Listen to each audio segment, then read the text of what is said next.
Assalamualaikum warahmatullahi wabarakatuh.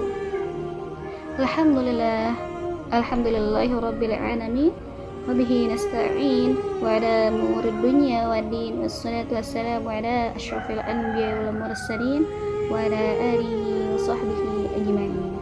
Subhanaka la ilma lana illa ma 'allamtana innaka antal alimul hakim.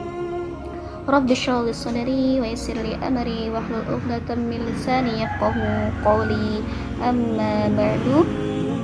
Alhamdulillah, tidak ada kata lantas kita ucapkan pada hari ini kecuali kita bersyukur kepada Allah Subhanahu wa taala yang telah memberikan kita nikmat dan karunia-Nya kepada kita. Nikmat yang tidak mungkin bisa kita hitung dan kita kalkulasikan. Hadirin, kita masih berada di nikmat yang luar biasa.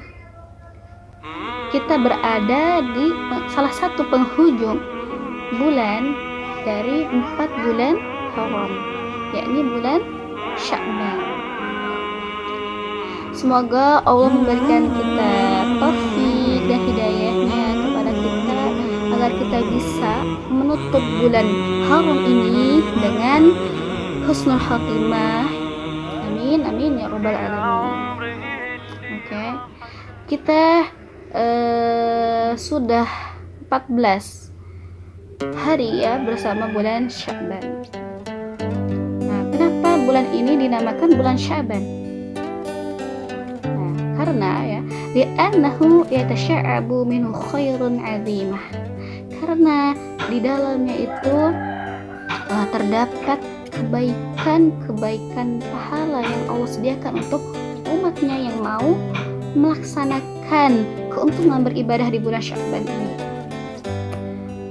Dan kata Rasulullah, bulan Sya'ban ini terletak di antara bulan Rajab dan bulan Ramadan.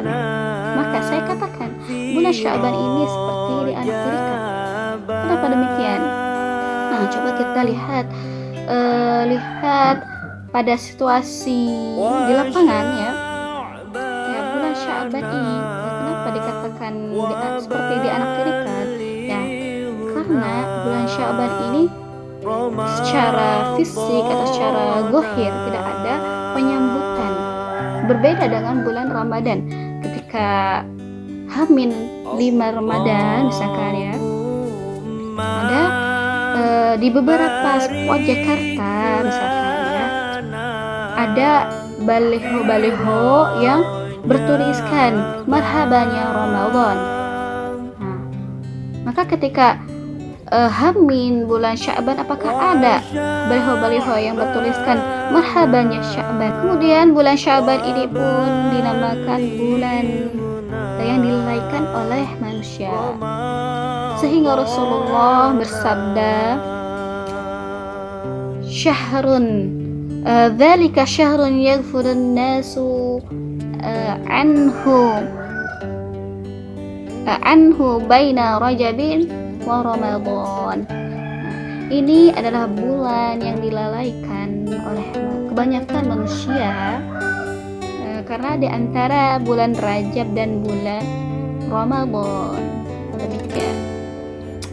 Hadis ini diriwayatkan oleh Nasa'i dan hadis ini hasan menurut Albani. Nah, tidak sedikit ya orang yang melalaikan bulan Sya'ban ini. Bahkan sebagian manusia jadikan bulan Sya'ban ini bulan pelampiasan. Mumpung masih bulan Sya'ban, perbanyakin maksiatnya. Kalau misalnya sudah bulan Ramadan kan sudah tidak bisa lagi, karena nanti akan membatalkan puasa. Dan kalimat-kalimat senada kadang-kadang muncul di kalangan masyarakat kita. Ini sebagai bentuk betapa tertipunya manusia ya di bulan Sya'ban ini. Nah, kemudian ada hadis hadis riwayat Aisyah radhiyallahu anha mengatakan, "Fama ra'aitu Rasulullah sallallahu alaihi wasallam istakmala siyama syahra Ramadan, fama ra'aituhu aktsara siyami fi Sya'ban." Aku tidak pernah menyaksikan Rasulullah sallallahu alaihi wasallam berpuasa penuh 30 hari dan aku tidak pernah menyaksikan Rasulullah banyak menunaikan puasa sunnah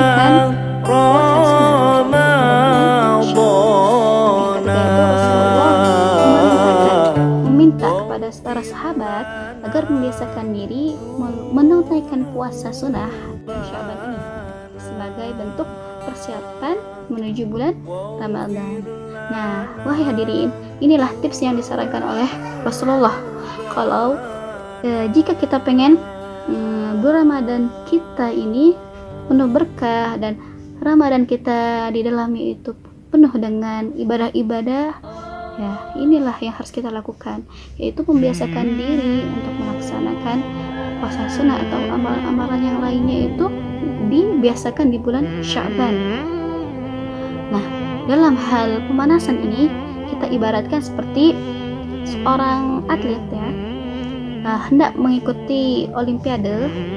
Nah, ketika akan mengikuti, seorang atlet ini tidak melakukan pemanasan, tidak melakukan latihan, tidak ada usaha-usaha yang dilakukan.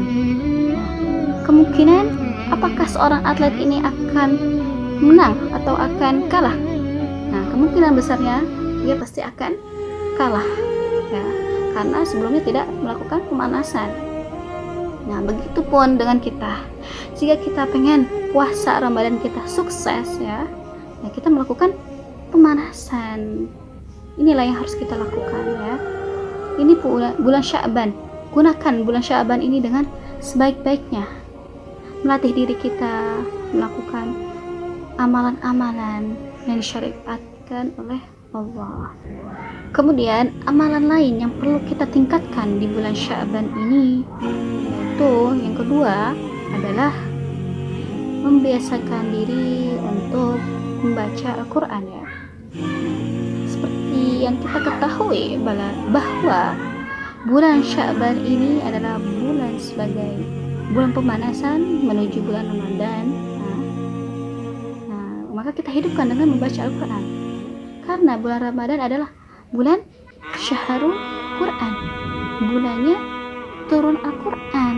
Maka kita tingkatkan kembali bacaan Al-Quran kita di bulan Sya'ban ini, agar kita merasakan betapa nikmatnya kita yang membaca Al-Quran di bulan Ramadan ini, sampai kita menghatamkan berjus-jus, kita hatamkan satu bulan itu berkali-kali ya. Kita biasakan dahulu di bulan Sya'ban ini untuk membaca Al-Quran sebanyak-banyaknya ya.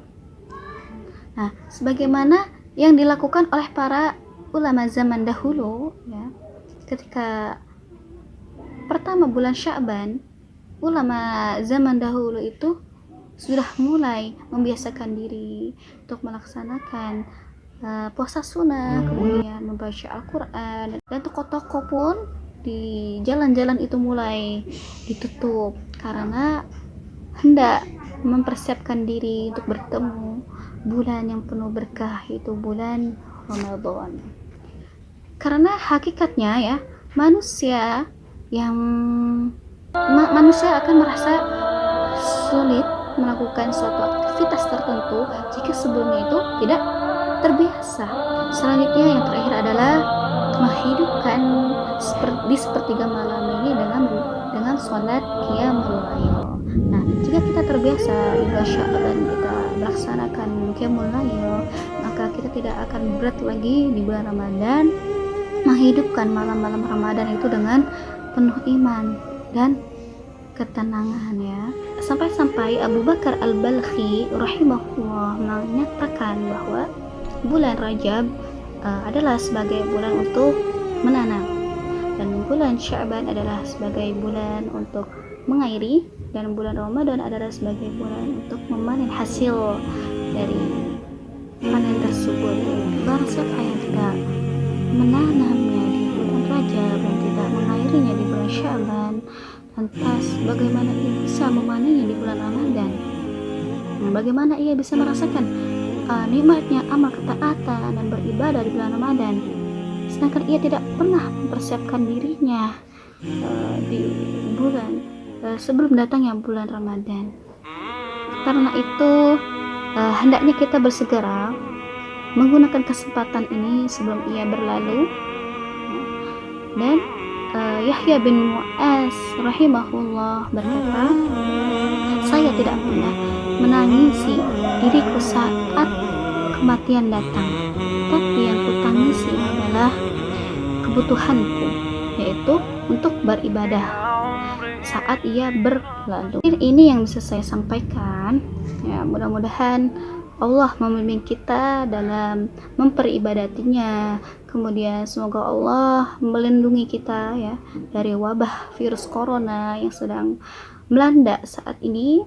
Nah, kemudian kita bisa menunaikan ibadah puasa Ramadan yang akan datang dengan khusyuk, dan kita bisa meramaikan masjid-masjid dengan suara orang-orang yang bertadarus. Amin ya.